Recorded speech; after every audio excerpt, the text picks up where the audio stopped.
Theta किसके equal हो जाएगा, साइन थीटा के इक्वल हो जाएगा। ठीक है, तो अब आगे बढ़ते हैं। सर रामानुजम के बारे में बताइए। देखो ऐसा है, अगर आप मैथ पढ़ते हो तो रामानुजम के बारे में तो आपको जानना ही चाहिए, अवश्य आपको रामानुजम के बारे में जानकारी होना चाहिए। ठीक है, क्या बोलते हो, रामानुजन के बारे में हो जाए कुछ। सर बायोग्राफी स्टाइल में रामानुजन के बारे में बताइए। अच्छा, तो मैं एक लाइव पोल क्रिएट करता हूँ, इसमें सब लोग वोट करना। ठीक है, यस और नो में। तो यहाँ पे मैंने पोल क्रिएट कर लिया, आप यस और नो में जवाब दे सकते हो। अगर आपको बायोग्राफी अभी चाहिए तो आप यस पे क्लिक करो, नहीं तो नो पे क्लिक करो। ठीक है, A few moments later. तो यहाँ पे जितने भी लोग अभी लाइव जुड़े हो उनमें से 97% का कहना है कि सर बायोग्राफी हो जाए एंड 3% का कहना है नहीं, अभी बायोग्राफी नहीं हो। तो यहाँ पे हम लोग बहुमत की तरफ चलेंगे, 97% लोगों का कहना है कि बायोग्राफी हो जाए। चलो शुरू करते हैं।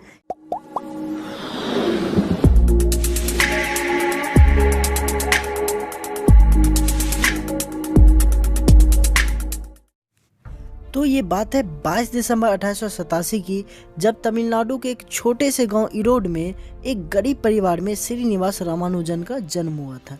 जन्म के 3 साल बाद तक इन्होंने अपने मुंह से एक शब्द भी नहीं बोला, जिनके कान से इनके घर वालों को लगने लगा शायद ये कहीं गूंगा तो नहीं पैदा हो गया। लेकिन खैर जैसे जैसे आगे साल बढ़ा ये नॉर्मल हो गए और इनको स्कूल में एडमिशन करवाया गया। जैसे ये स्कूल ज्वाइन किए तो इन्होंने टीचर से कुछ अजीबोगरीब सवाल पूछना चालू कर दिया, जैसे कि पृथ्वी और बादल के बीच की दूरी कितनी है, पृथ्वी पे सबसे पहला इंसान कौन आया था, ऐसे ही कुछ अजीबोगरीब सवाल है। इनको बचपन से ही मैथ में बहुत ज़्यादा रुचि थी और ये मैथ में काफ़ी ज़्यादा इंटेलिजेंट थे। इसी कारण से स्कूल में कोई भी वर्क मैथ के कैलकुलेशन से रिलेटेड होता था तो वो इनको ही मिलता था और वे इन कामों को चुटकियों में कर दिया करते थे। आप उनके इंटेलिजेंस का अंदाज़ा इस बात से लगा सकते हो कि जब वे मात्र 8वीं क्लास में थे तो उसी समय वे बीए के स्टूडेंट्स को मैथ्स का ट्यूशन दिया करते थे। इनको मैथ में इतनी ज़्यादा रुचि थी कि ये अदर सब्जेक्ट्स के क्लास में भी बैठ के मैथ के इक्वेशन सॉल्व किया करते थे। इस कारण से टीचर्स इनको काफ़ी ज़्यादा डांटा करते थे और कई बार तो ऐसा भी होता था कि इनको टीचर्स क्लास के बाहर निकाल दिया करते थे। ये अपना सारा समय मैथ्स को ही दिया करते थे और पूरा दिन मैथ्स के ही इक्वेशंस को सॉल्व किया करते थे, जिनका खामियाजा इनको आगे चल के 11th के रिजल्ट के रूप में भुगतना पड़ा। जब 11th का रिजल्ट निकला तो मैथ्स को छोड़ करके ये बाकी सभी सब्जेक्ट्स में फेल हो गए थे।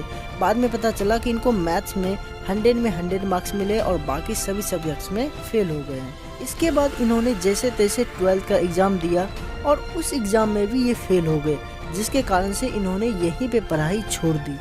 रामानुजन की मां ने उनकी ऐसी स्थिति देखते हुए उनका विवाह कराना सबसे उचित समझा और 1909 में जानकी नामक एक लड़की से उनका विवाह करा दिया। विवाह के पश्चात इनके ऊपर कुछ जिम्मेवारियां आ गई, जिसके कारण से इनको नौकरी की तलाश में मद्रास जाना पड़ा। मद्रास जाने के बाद ये विभिन्न जगहों पे नौकरी की तलाश में जाते थे और हर जगह अपना एक पुराना रजिस्टर लेकर के जाते थे, जिनमें उनका मैथमेटिकल इक्वेशंस लिखा रहता था। वे लोग इनको देखते ही रिजेक्ट कर दिया करते थे, क्योंकि उनको लगता था कि ये बड़ा अजीब आदमी है। खैर ये किन्हीं के कहने पे वहाँ के deputy collector Shri V Ramaswami Iyer से मिलने गए। अय्यर साहब गणित के बहुत बड़े विद्वान थे, तो इन्होंने सोचा कि क्यों ना अपना कार्य इनको दिखाया जाए। तो ये अपना कार्य दिखाने के लिए अपने नोटबुक्स को उनके पास लेकर गए, लेकिन शुरुआत में इन्होंने देखने से मना कर दिया। लेकिन बाद में जब इन्होंने रामानुजन की डायरी को, रामानुजन के गणित के अनुसंधान कार्य को ध्यान से देखा तो वो भी काफ़ी ज़्यादा प्रभावित हुए। वे काफ़ी अचंभित रह गए कि एक 12th फेल लड़का जिसने ना कोई हायर एजुकेशन प्राप्त किया है, ना ही किसी यूनिवर्सिटी में पढ़ा है, उसने इतने बड़े बड़े मैथमेटिकल इक्वेशंस लिख डाले जो कि उनके समझ से भी बाहर है। वे उनसे इतना ज़्यादा प्रभावित हुए कि जिला अधिकारी से बात करके उनको 25 रुपये प्रति महीना की छात्रवृत्ति नियुक्त करवा दी और 1 साल बाद उनको क्लर्क की नौकरी भी दिलवा दी। अब वे लगभग आर्थिक तनाव से मुक्त हो चुके थे और अपना सारा समय गणित में देने लगे थे। इसके बाद इन्होंने शेषु अय्यर के कहने पर लंदन के मशहूर गणितज्ञ G.H. हार्डी को अपना एक पत्र लिखा और उस पत्र में अपने गणित के बहुत सारे महत्वपूर्ण अनुसंधान का उल्लेख किया। लंदन में जब G.H. हार्डी को रामानुजन का पत्र मिला तो वे रामानुजन के द्वारा किए गए गणित में असाधारण कार्य को देख करके इतना ज़्यादा प्रभावित हुए, वे रामानुजन को लंदन आने का निमंत्रण तक दे दिया। लंदन से इतने बड़े गणितज्ञ का निमंत्रण आने के बाद भी शुरुआत में रामानुजन ने लंदन जाने का प्लान ठुकरा दिया, क्योंकि उनकी मां का मानना था कि शास्त्रों में लिखा है कि समुद्र पार करना एक पाप के बराबर है, इसलिए उन्होंने समुद्र पार करने से यानी लंदन जाने से मना कर दिया। परंतु जी.एच. हार्डी यहीं तक नहीं रुके, उन्होंने अपने टीम को रामानुजन के घर भेजा उनसे रिक्वेस्ट करने के लिए कि वे लंदन चले। रामानुजन एक पूर्णतः आस्तिक व्यक्ति थे तथा उनका मानना ये था वे जितने भी सूत्रों का प्रतिपादन करते, जितने भी नए नए फार्मूलाज और नए नए इक्वेशंस लिखते हैं, वे सारे फार्मूलाज उनको उनकी कुल देवी नामगिरी उनको सपने में आकर बताया करती है। इसलिए वो इस बात पर लंदन जाने को तैयार हुए कि अगर उनकी देवी नामगिरी उनको लंदन जाने का इजाजत दे देती है तो वे खुशी खुशी लंदन चले जाएंगे। रामानुजन के अनुसार उनकी देवी उनको लंदन जाने की अनुमति दे दी, इसलिए उन्होंने लंदन जाने का फैसला किया और बाल वगैरह कटा करके बिल्कुल एक नए अंदाज में वे लंदन की ओर रवाना हुए। लंदन पहुंचने के बाद जी.एच. हार्डी ने रामानुजन के कार्य को बड़े बड़े मैथमेटिशियंस के सामने प्रस्तुत किया, जिनसे उनकी काफी सराहना हुई। उन्होंने गणित में लगभग 3900 थ्योरम्स दिए, जिनके कारण से उन्हें 1918 में FRS की उपाधि से नवाजा गया। जिनको FRS के बारे में मालूम नहीं उनको मैं बता दूं, FRS मतलब होता है fellow of the royal society. ये कोई छोटी मोटी उपाधि नहीं थी, क्योंकि उस समय ये उपाधि उस समय किसी महान विद्वान को दी जाती थी, जैसे Isaac Newton, Charles Darwin, Michael Faraday, Ernest Rutherford, Albert Einstein.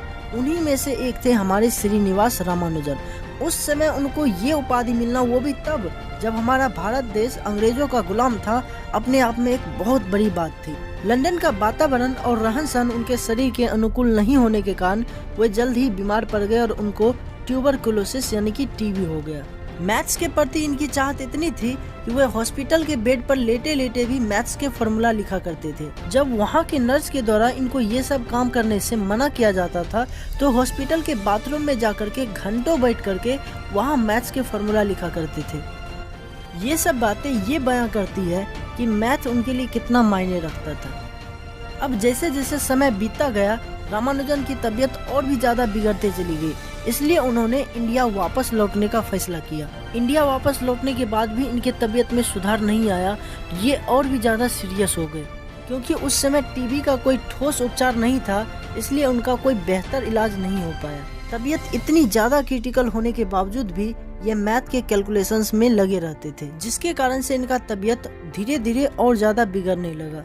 TB disease के कारण इनकी तबीयत बहुत ज्यादा सीरियस हो गई और ये इतनी ज्यादा सीरियस हो गई कि 26 अप्रैल 1920 ईस्वी को महज 32 वर्ष की छोटी सी आयु में ये हमेशा हमेशा के लिए दुनिया को छोड़कर चले गए।